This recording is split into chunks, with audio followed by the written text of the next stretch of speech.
Opening by Mike Vendetti. The Red Badge of Courage, an episode of the American Civil War by Stephen Crane, Chapter 21. Presently they knew that no firing threatened them. All ways seemed once more open to them. The dusty blue lines of their friends were disclosed a short distance away. In the distance there were many colossal noises, but in all this part of the field there was a sudden stillness. They perceived that they were free. The depleted band drew a long breath of relief and gathered itself into a bunch to complete its trip. In this last length of journey the men began to show strange emotions. They hurried with nervous fear.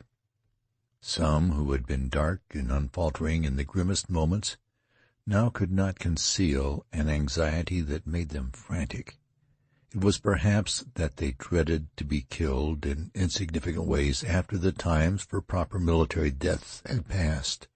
Or perhaps they thought it would be too ironical to get killed at the portals of safety. With backward looks of perturbation they hastened. As they approached their own lines, there was some sarcasm exhibited on the part of a gaunt and bronzed regiment that lay resting in the shade of trees. Questions were waved to them. "Where the hell you been? Why didn't you stay there? Was it warm out there, Sonny? Going home now, boys?" One shouted in taunting mimicry. "Oh, Mother, come quick and look at the soldiers." There was no reply from the bruised and battered regiment, save that one man made broadcast challenges to fist-fights, and the red-bearded officer walked rather near and glared in great swashbuckler style at a tall captain in the other regiment. But the lieutenants suppressed the man who wished to fist-fight, and the tall captain, flushing at the little fanfare of the red-bearded one, was obliged to look intently at some trees. The youth's tender flesh was deeply stung by these remarks. From under his creased brows he glowered with hate at the mockers. He meditated upon a few revenges. Still many in the regiment hung their heads in criminal fashion, so that it came to pass that the men trudged with sudden heaviness, as if they bore upon their bended shoulders the coffin of their honor. And the youthful lieutenant, recollecting himself, began to mutter softly in black curses. They turned when they arrived at their old position to regard the ground over which they had charged. The youth in his contemplation was smitten with a large astonishment. He discovered that the distances, as compared with the brilliant measurings of his mind, were trivial and ridiculous. The stolid trees where much had taken place seemed incredibly near. The time, too, now that he reflected, he saw to have been short. He wondered at the number of emotions and events that had been crowded into such little spaces. Elfin thoughts must have exaggerated and enlarged everything, he said.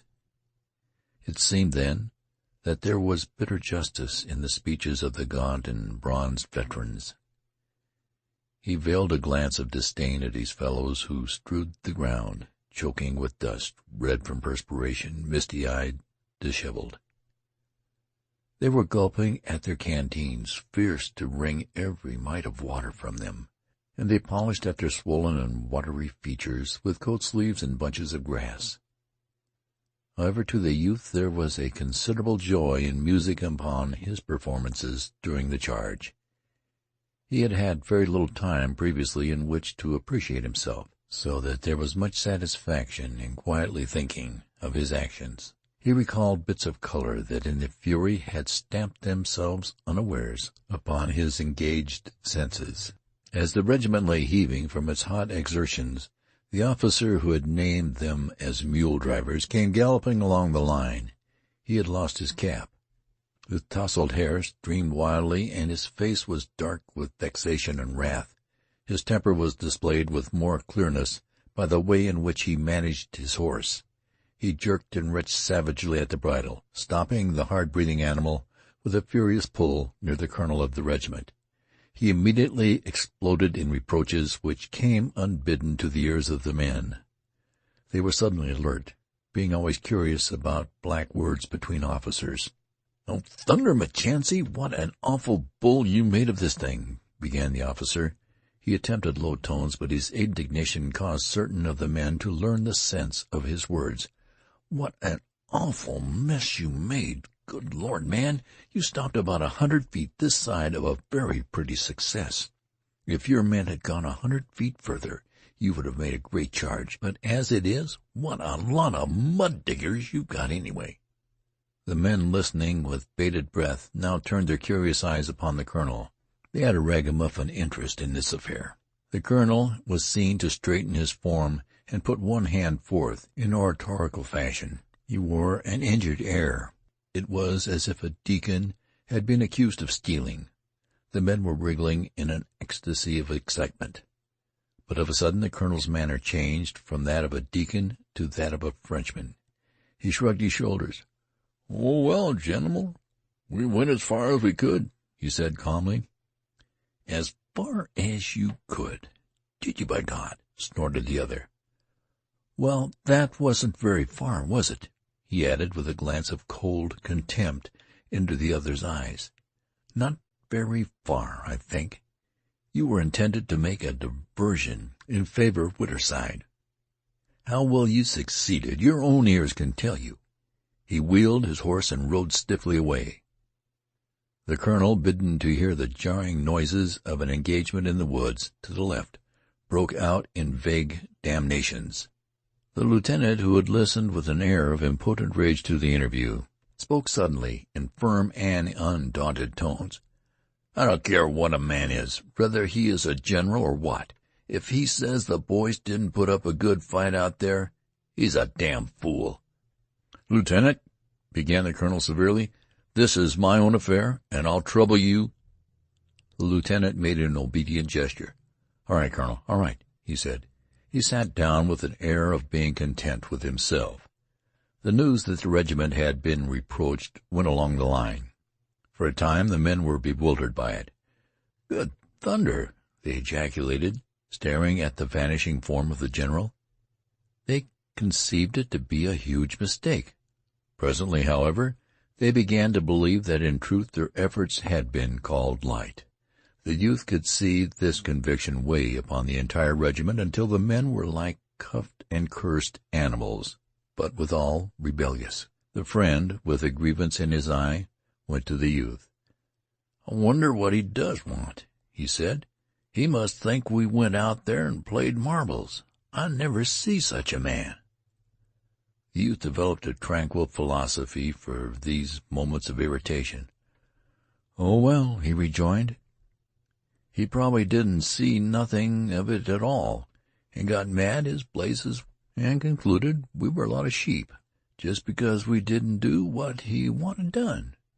It's a pity Grandpa Henderson got killed yesterday. He'd have known that we did our best and fought good. It's just our awful luck, that's what." "I should say so," replied the friend. He seemed to be deeply wounded at an injustice. "I should say we did have awful luck. There's no fun in fighting for people when everything you do, no matter what, ain't done right. I have a notion to stay behind next time and let 'em take their old charge and go to the devil with it."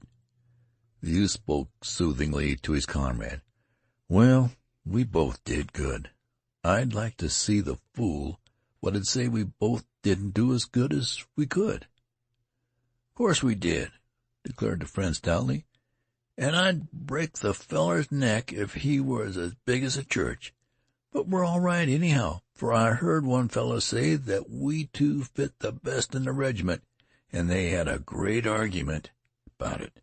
Another feller, of course, he said to up and say it was a lie. He seen all what was going on, and he never seen us from the beginning to the end. And a lot more struck in and says it wasn't a lie. We did fight like thunder, and they give us quite a send-off. But this is what I can't stand. These everlasting old soldiers tittering and laughing, and then that general. He's crazy." The youth exclaimed with sudden exasperation, "He's a lunkerhead. Makes me mad. I wish he'd come along next time. We'd show him what." He ceased because several men had come hurrying up. Their faces expressed a bringing of great news.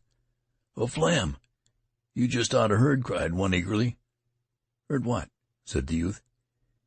"You just ought to heard," repeated the other, and he arranged himself to tell his tidings. The others made an excited circle. "Well, sir, the colonel met your lieutenant right by us.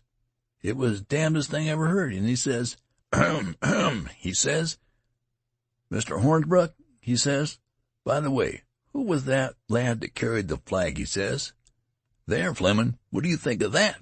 Who was the lad that carried the flag?" he says, and the lieutenant, he speaks up right away. "That's Flemin', and he's a Jim Hickey," he said right away. What? I say he did. "A Jim Hickey," he says. Those are his words. He did, too. I say he did, and you can tell this story better than I can. Go ahead and tell it.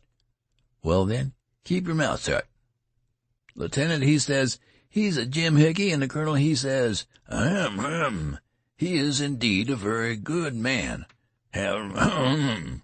He kept the flag way to the front. I saw him. He's a good un, says the colonel. You bet, says the lieutenant. He and a feller named Wilson was up at the head of the charge and howling like Indians all the time, he says. Head of the charge all the time, he says. A feller named Wilson, he says. There, Wilson, my boy, put that in a letter and send it home to your mother, eh? A feller named Wilson, he says. And the colonel, he says, were they indeed? My sakes, he says. At the head, at the regiment, he says. They were, says the lieutenant. My sakes, says the colonel. He says, well, he says, those two babies, they were, says the lieutenant. Well, says the colonel. They deserve it. Be major generals, he says. They deserve it. Be major generals. The youth and his friend had said, you're lying, Thompson. Oh, go to blazes. He never said it. Oh, what a lie, huh? But despite these youthful scoffing and embarrassment, they knew that their faces were deeply flushing from thrills of pleasure. They exchanged a secret glance of joy and congratulation. They speedily forgot many things. The past held no pictures of error and disappointment. They were very happy, and their hearts swelled with grateful affection for the colonel and the youthful lieutenant. End of chapter 21.